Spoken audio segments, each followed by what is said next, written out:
It's that time for another platinum video. Today we're diving into Saros, the highly anticipated new game from Housemarque, the same studio that developed Returnal. For reference, I didn't play a ton of Returnal, but I played enough to get the general idea. Everything hurts, and I'm dying. And Saros is very similar to Returnal in a lot of ways. You could almost think of it as a distant sequel. This game is a bullet hell third person shooter where you dodge both enemies and what appear to be garden sprinklers. That's nice. The main premise is that you're part of a corporation mining leucite, some super rare mineral that is supposedly worth a lot. But in order to mine it, they had to set up facilities on a planet known as Carcosa. You are part of the fourth group, the search and rescue team, because every other group has gone missing. So I'm sure everything will be fine. You play as Arjun Devraj, whose wife was one of the first people to come to the planet and is now missing. The game starts shortly after Arjun arrives on Carcosa. Like I said before, the game is basically Returnal but reskinned. You have different biomes that unlock over the course of the game, and each biome acts like its own mini section. As Arjun, your job is to explore the planet looking for life. But instead of having checkpoints where you die and come back to life, when your run ends, you literally die and are revived back at home base. You keep your upgrade materials and use them to get stronger for the next run. It's basically a roguelite. And I have to hand it to Housemarque. This is a fantastic game. The shooting feels crisp, the world is interesting, and the upgrade system has enough depth to keep me intrigued without feeling overwhelming. On top of that, the trophies are some of the best I've seen in a game. They have little Easter eggs, and none of them are ball-bustingly difficult or broken. Now, you may be wondering, what took you so long to upload this video? Everyone else has had their platinum video up for weeks. Well, my capture PC ended up having huge technical difficulties halfway through this, and I had to deal with that. So it delayed me a bit, but we got through it. The game starts with Arjun heading out to follow a Soltari signal, hoping all the colonists are safe and sound and that they just had their phones on silent this entire time.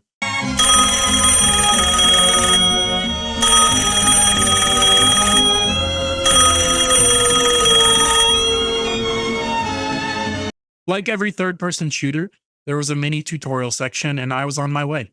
In typical roguelite fashion, I made it about 8 feet before a boss completely melted me and the game officially started. Along with that, I unlocked my first trophy for dying. Finally, a trophy that truly matches my skill set.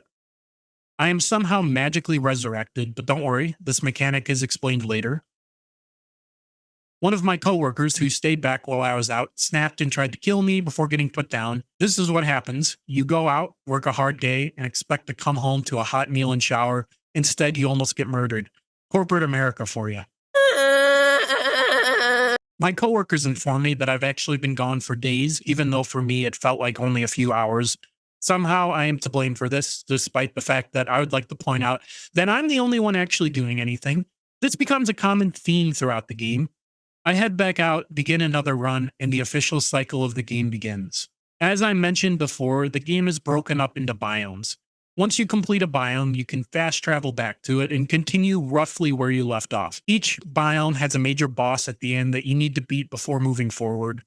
While working my way through the first biome, I unlock Broadside for defeating 5 hostiles with a single Prominence Blast. The Prominence Blast is one of the power weapons, which are stronger weapons that require energy to use.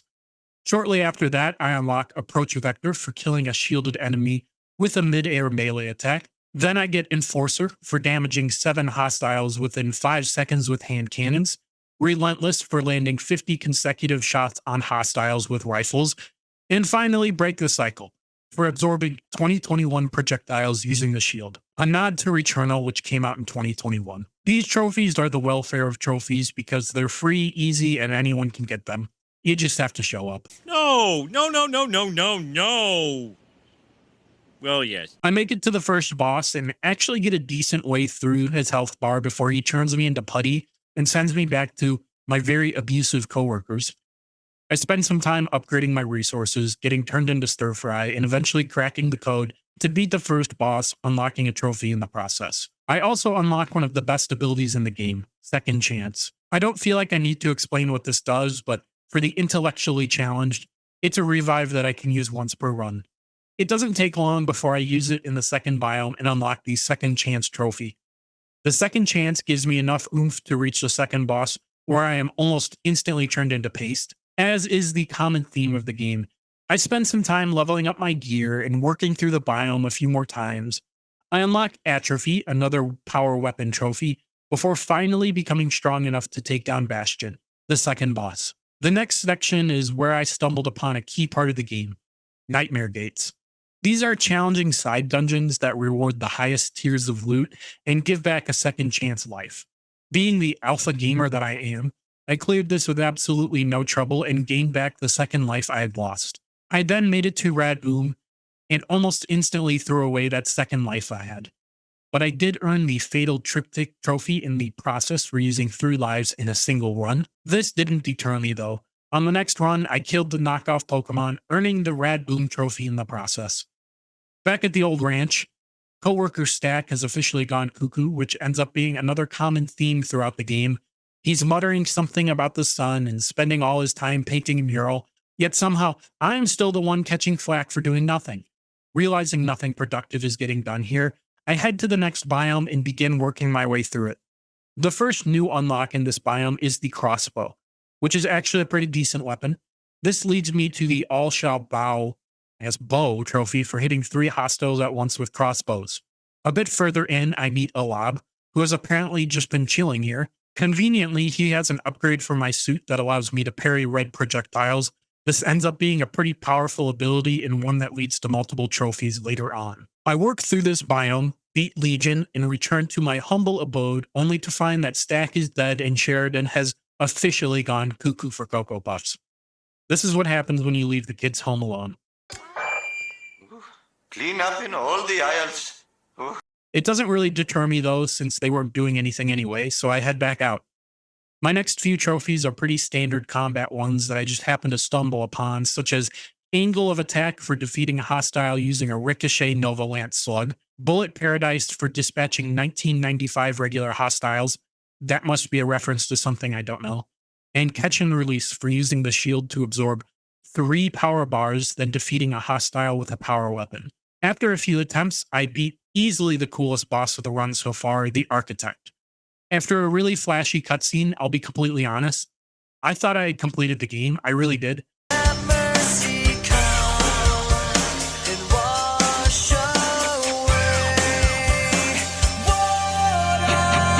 I remember telling myself that I thought this game would be a bit longer, but maybe I'm just such an alpha gamer that I beat it faster than the devs expected.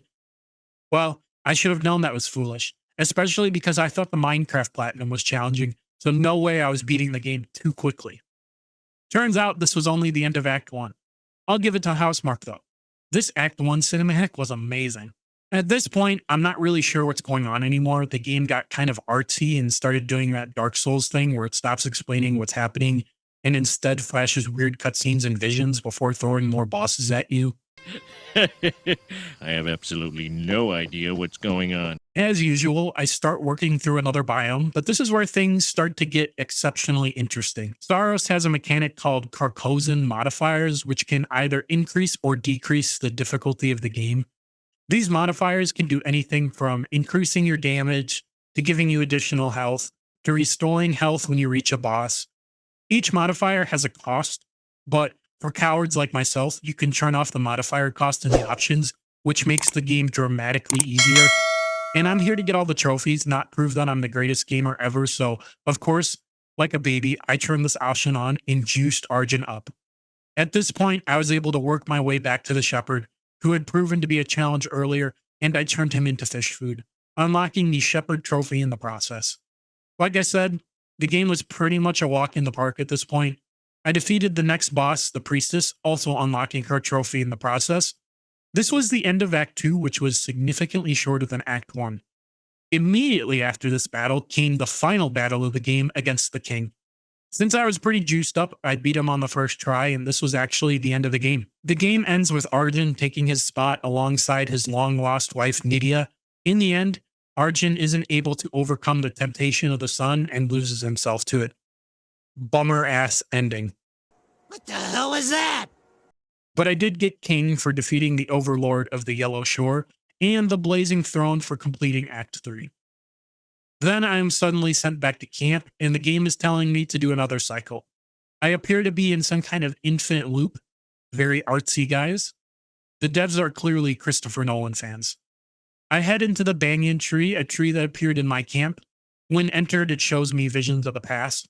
But more importantly, it gives me the Strange as the Night trophy. The banyan tree has a few episodes, we'll call them. Watching them reveals that Arjun was actually an abusive alcoholic husband, and he was so bad that he pushed his wife to fly millions of miles into space just to get away from him. Now, I've had some rough breakups, but I don't think I'd recover if my wife literally went to space to get away from me. Finishing the flashback sequences unlocks the Shattered Glass trophy, and it also means it's time to head back to the Yellow Shore to refight the king and get the true ending. I beat the king again, and instead of Arjun accepting the mask, he reconciles with his past mistakes and rejects the power and revenge, breaking the cycle in the process. He is then visited by Nydia, who emphasizes that his past mistakes can't be rewritten and that his choices have already been made. Arjun is left to wallow in his own self-pity, and that's the end of the game.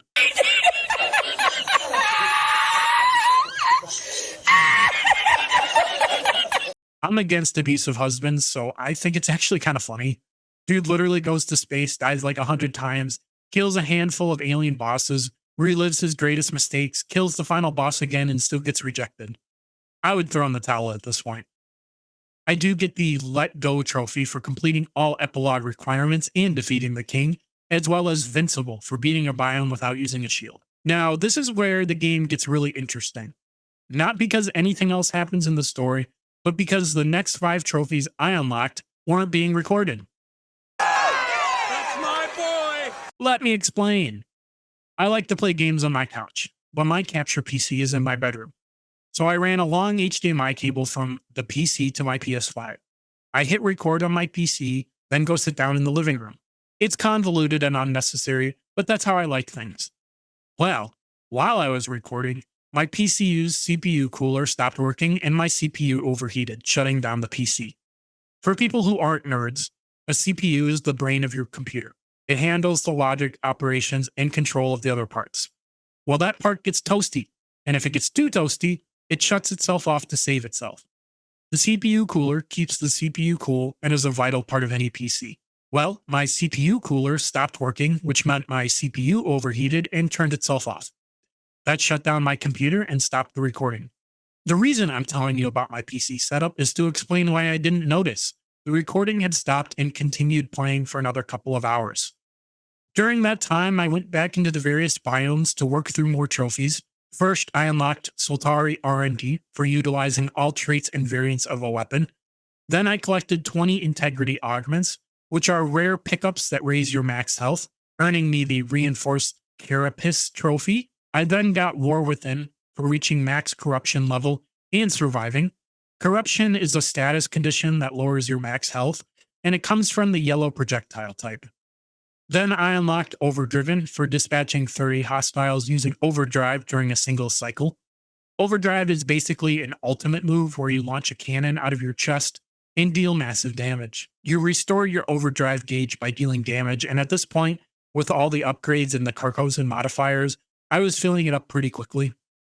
Then I got the trophy I was devastated to not unlock on camera, Untouchable. This was probably the most difficult trophy in the game. You have to complete a biome without taking damage.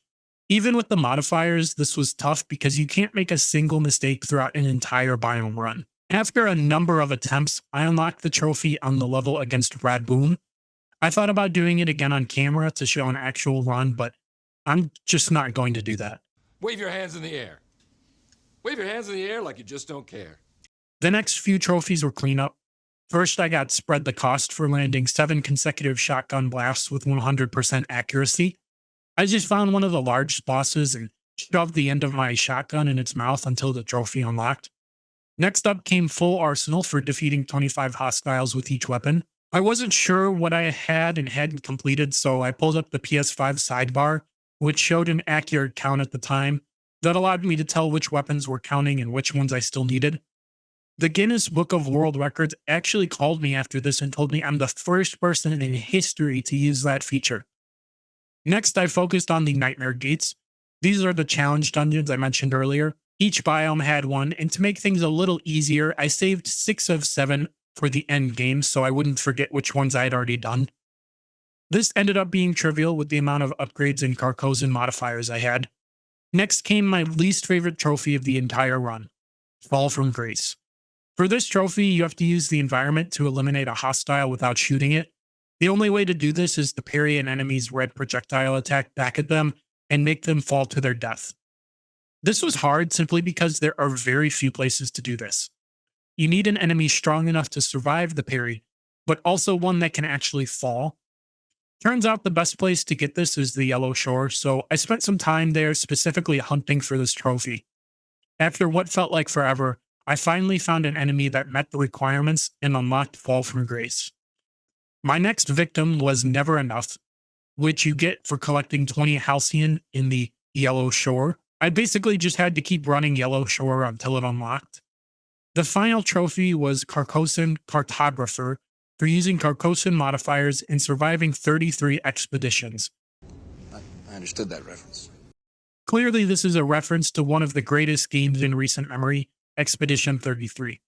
I already have every trophy in Expedition 33, but I may go back and replay it on a different account one day for a video just because it's that good. This trophy was pretty easy. I just had to replay a few levels a couple of times until it unlocked. Then finally, I received the elusive platinum. The Sun is Forever. I loved Saros. The game is amazing, the story is pretty interesting, and the trophies are genuinely worthwhile. They range from using every weapon to little Easter egg trophies to trophies for getting a perfect run. It was all actually fun objectives, and it's not just a buggy list of 200 missable collectibles. Did you hear that? Mouse PI for hire? One more time. So that is my video on Saros. I hope you enjoyed it. Let me know your thoughts in the comments below. Please make sure to like and subscribe. It really does help me out a lot. And I'll see you guys in the next one. Peace.